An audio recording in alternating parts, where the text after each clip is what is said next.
laki-laki itu Imran. Imran punya istri namanya Hanna.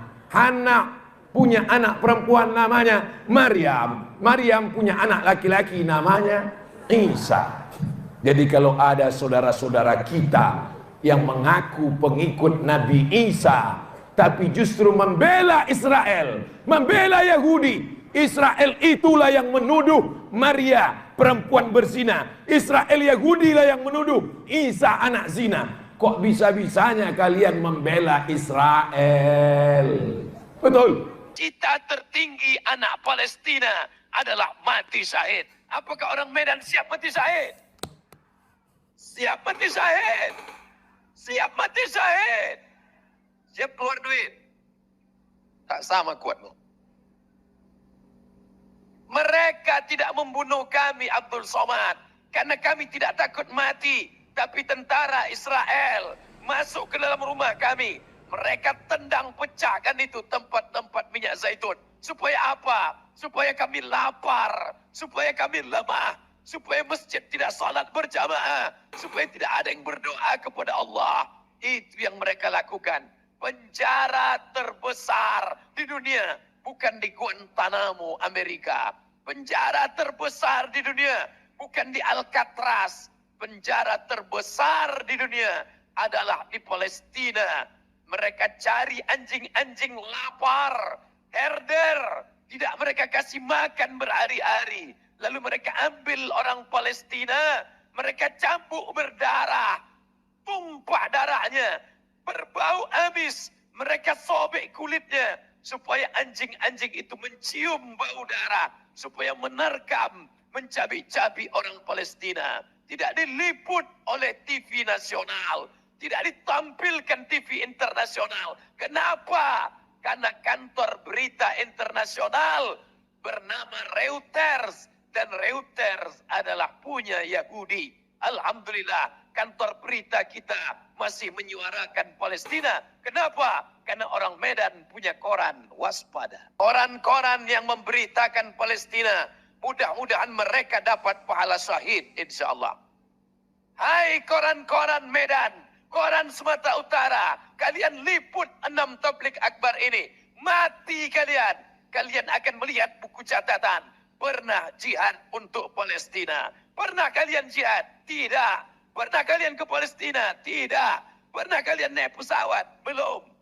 Kenapa bisa dapat pahala? Karena kalian meliput acara siang ini. Buat besok di koran utama. Tunjukkan kepada dunia bahwa orang Medan peduli Palestina. Allahu Akbar. Kalian yang berada di bawah tenda, kalian tidak ikut jihad fisabilillah, tapi gara-gara kalianlah teknisi sehingga suara ini bisa terdengar semuanya. Kalian pun dapat pahala juga jihad fisabilillah. Yang penting suara ini jangan kalian kecilkan. Kalau kalian kecilkan, masuk neraka kalian sama orang Israel. Nah teman-teman, sebelum saya menanggapi pernyataan Ustaz Abdul Somad, apakah benar klaimnya ya terkait dengan Israel dan Palestina, di dalam pernyataannya seolah-olah Israel adalah bangsa yang paling jahat, yang kejam terhadap Palestina. Oleh karenanya saya hadirkan orang Israel sendiri sekaligus menghantam kepala Ustaz Abdul Somad atau mengcounter narasi-narasi Ustaz Abdul Somad berikut ini. Aku mulai lihat memang mereka selalu Israel ini, Israel begini, Israel jahat, Israel jahat. Aku mengerti kenapa, aku mengerti alasannya. Tapi mereka main sama semua penduduk karena mereka ambil setengah dari cerita, ceritakan kepada penduduk, baru penduduk mengerti hanya setengah dari cerita. Artinya mereka engineer cara pikiran penduduk Indonesia atas Israel. Apakah jelas? Ya, ya. Nah, jadi itu yang diberitakan. Aku tidak bilang Israel sempurna. Media, ya? Aku tidak bilang Israel sempurna. Betul ada konflik, ada politik di sini kadang, tapi Israel bukan hanya tanah yang konflik. Dan Israel jauh lebih beda dari apa yang mereka menceritakan di sana. Mereka bicara Israel jihad, Israel Palestina. Maaf, ada juga sebelah lain untuk cerita ini. Kenapa mereka tidak menceritakan yang baik juga. Kenapa mereka tidak menceritakan juga Israel bantu Palestina? Kenapa mereka menceritakan Israel kasih ke Gaza air, electricity, bantuan, makanan, uang, semua? Kenapa mereka menceritakannya hanya yang jahat saja? Saya bilang, waduh, belum ada orang, belum ada channel, belum ada orang, belum ada sesuatu yang dilakukan untuk bantu berubah cara pikiran penduduk Indonesia atas Israel dan memberikan kepada mereka informasi yang benar. Ya itu. Dan Jadi itu yang membuat tidak berimbang itu ya. Ya, itu yang mendorong saya membuat Channel ini ya. channel ini supaya betul-betul mereka akan dengar yang baik. Dan contoh paling bagus ada perang di sama Gaza, mereka langsung dengar, wah Israel bom Gaza. Tapi semua di belakangnya atau semua sebelumnya mereka tidak dengar. Oke, mohon maaf sebelumnya. Saya ingin Bang Gepa, soalnya kan di mata mayoritas orang Indonesia itu, terutama saudara-saudara kita yang Muslim itu, Israel itu adalah bangsa yang sangat katanya biadab, tidak berperi kemanusiaan, karena bangsa Israel itu memperlakukan Gaza secara tidak manusiawi. Apakah itu benar apa enggak? Soalnya kan banyak juga media-media yang menceritakan, oh Israel itu sangat tidak punya pri kemanusiaan. Mereka membombardir tempat-tempat penduduk di mana banyak anak-anak, masyarakat biasa. Itu yang menjadi mengalami musibah karena peperangan itu. Gimana Bang Gepa? Coba jelaskan sedikit. Biar saudara-saudara saya yang di Indonesia mendapat pencerahan. Ya. Soalnya kan Silakan. seperti yang kita tahu, bangsa Yahudi itu kan 70% seperti yang Abang bilang itu tadi Yahudi, bukan Kristen ya. Cuman impact dari permasalahan yang terjadi konflik antara Israel sama Gaza itu jadi ke umat Kristen yang ada di Indonesia. Saya senang sekali Bapak tanya. Gini, memang betul diceritakan di media di Indonesia, Israel memang bom penduduknya di situ itu mungkin 10% benar dan 80% atau 90% tidak benar. Kenapa? Apakah Israel bom di Gaza? Yes, Israel bom di Gaza. Tapi saya bisa janji kepada Anda, tidak ada bangsa dan tentara yang baik hati kepada musuhnya seperti Israel. Dan sekarang saya akan menjelaskan lebih jelas. Hamas atau Gaza dikuasai oleh Hamas. Kalau orang Palestina tentu saja tidak bisa menjelaskan semua dan semua politik dan semua sejarah yang berumur ribuan tahun dan konflik yang sangat susah dalam beberapa menit. Tapi in general, kalau orang Palestina sekarang dibagi kedua. Ada orang Palestina yang di otoritas Palestina yang dikuasai oleh Mahmoud Abbas di daerah West Bank, dan ada daerah Gaza. Daerah Gaza dikuasai bukan oleh otoritas Palestina, oleh Hamas. Nah, mohon maaf, itu bukan cara pikiran saya, itu definisi, by the definition. Hamas itu orang teroris dan mereka tidak peduli penduduknya. Gaza sekarang bisa menjadi kota luar biasa dengan turisme, dengan ekonomi sendiri semua. Sampai tahun 2005 Israel menguasai di Gaza. Dan mereka minta Israel keluar supaya mereka akan hidup sendiri. Ada janjian damai. Janjiannya bilang, oke, Israel akan keluar dari Gaza, kasih mereka proyek yang tinggal di sana, dan tarik pemukiman Yahudi dari situ keluar. Artinya pemerintah Israel tarik pemukiman Yahudi dari Gaza supaya mereka akan dapat daerah sendiri. Mereka harus kasih apa? Damai. Tapi pada waktu Hamas menguasai, damai tidak ada. Semua uang mereka dapat, mereka investasi dalam teror. Mereka investasi dalam teror, beli rudal, beli semua. Kita harus pisah di antara penduduk Gaza dan pemimpin mereka. Israel, pemerintah Israel dan penduduk Israel tidak ada masalah dengan penduduk di Gaza. Sebaliknya, kami kasihan sama orang Gaza. Kami kasihan banget sama orang Gaza karena betul-betul hidup mereka susah. Mereka betul disiksa oleh Hamas. Nah, Hamas, kalau boleh masuk ke site mereka, Hamas tujuan, semua ideologi Hamas. Langkah yang pertama dan ideologi Hamas dari awal itu adalah musnahkan Israel. Mereka tidak mau diskusi dengan Israel, mereka tidak mau kerja sama Israel, mereka punya salah satu dari ideologi yang pertama, mereka musnahkan Israel. Jadi kalau mereka mau berantem sama Israel, dan selalu mereka mulai duluan, itu yang tidak diceritakan di Indonesia, karena sebelum Israel bom, Hamas sudah tembak ribuan. Tahun 2014 yang saya cerita tadi itu contoh paling bagus.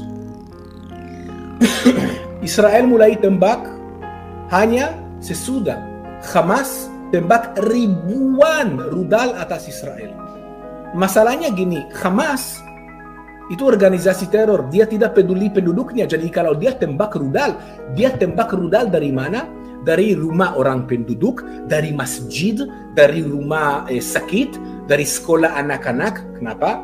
Karena kalau Israel mau balas, Israel harus balas di situ orang penduduk. Nah, itu bikin masalah buat Israel. Gimana kalau Israel akan balas, pasti orang penduduk akan dibunuh. Itu memang bikin dilema susah di Israel. Jadi Israel awalnya tidak tahu bagaimana bisa balas. Akhirnya mereka putuskan begini, Israel akan balas, tapi sebelum Israel balas, mereka kasih 3 kali peringatan kepada mereka di mana dan kapan mereka akan bom. Jadi contohnya, Hamas sekarang siapkan di atas rudal, atas rumah penduduk, dan tembak rudal atas Israel. Ada korban di sini.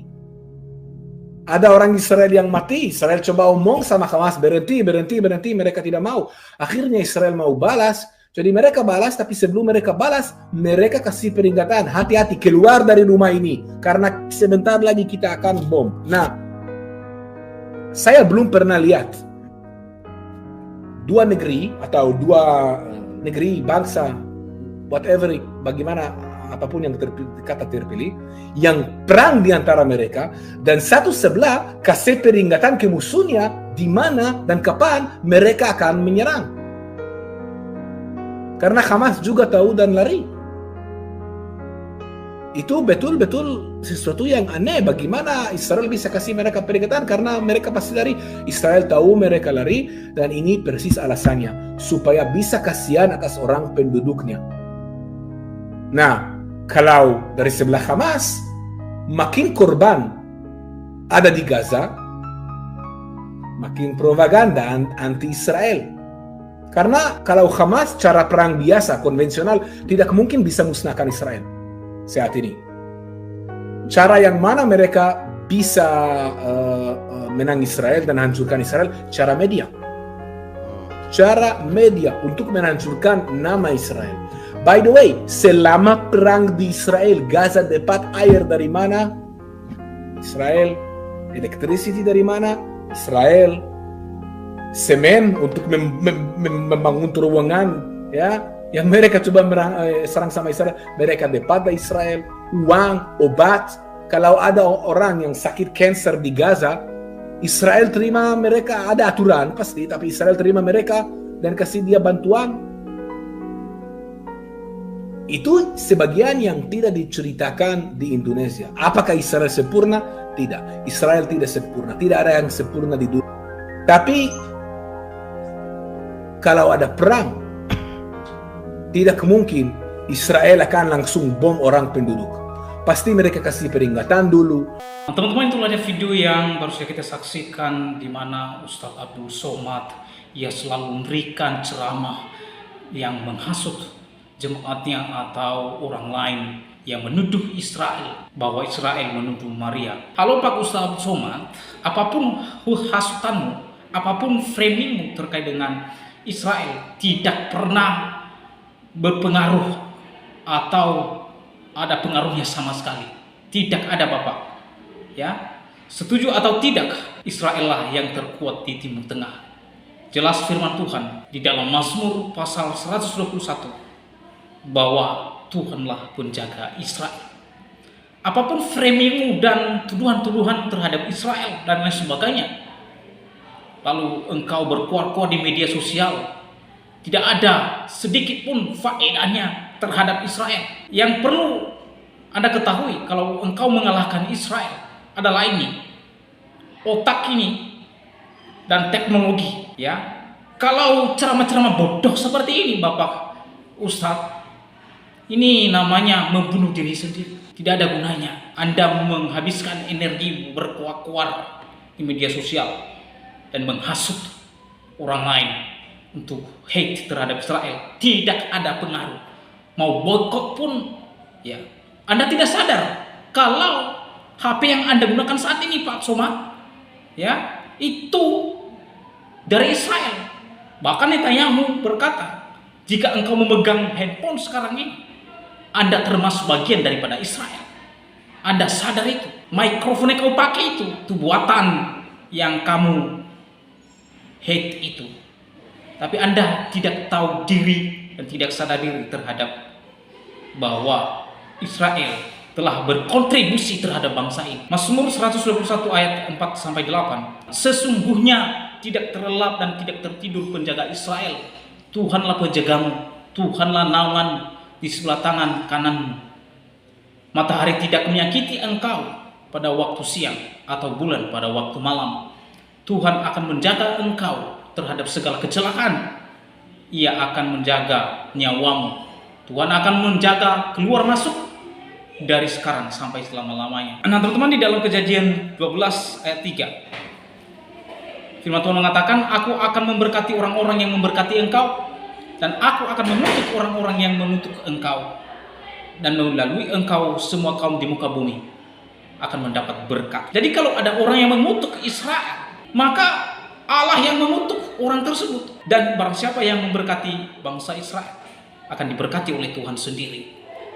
Dan melalui Israel, semua kaum di muka bumi, bangsa di muka bumi ini mendapatkan berkat. Dan Israel telah berkontribusi terhadap bangsa Indonesia melalui alat-alat elektronik dan teknologi dari Israel. Tapi kadang-kadang orang Indonesia tidak tahu diri dan tidak berterima kasih, dan terlebih kepada Ustadz Abdul Somad ini yang penuh hate terhadap bangsa Israel dan Yahudi, ya, tidak sadar diri kalau dia sedang memakai produk-produk dari Yahudi dan Israel. Tapi balagu ia menghasut jemaat dan lain sebagainya untuk hate terhadap bangsa Israel. Ya, siapa yang mengutuk Israel adalah janjinya kepada Abraham dan keturunannya. Frasa mengutuk yang dimaksud di sini adalah dasar bagi siapapun yang bersikap buruk dan menentang Israel akan menerima konsekuensi negatif dari Tuhan. Sementara siapa yang mendukung dan melakukan kebaikan kepada Israel akan diberkati. Yang maknanya adalah ayat ini menyatakan janji Tuhan kepada Abraham bahwa melalui keturunannya bangsa Israel, semua bangsa mendapat berkat. Kebaikan atau keburukan yang dilakukan terhadap Israel akan mendapatkan balasan. Yaitulah janji Tuhan kepada bangsa Israel bahwa siapapun yang mengutuk Israel dan siapa yang memberkati, Tuhan akan berhadapan dengan mereka, termasuk Ustadz Abdul Somad ini. Ya, karena itu bagaimana tanggapan pada saudara setelah menyaksikan videonya. Berharap teman-teman memberikan komentar yang baik dan mengedukasi kita semua. Demikian video saya kali ini. Sampai bertemu di video saya selanjutnya. Tuhan Yesus memberkati kita semua. Shalom.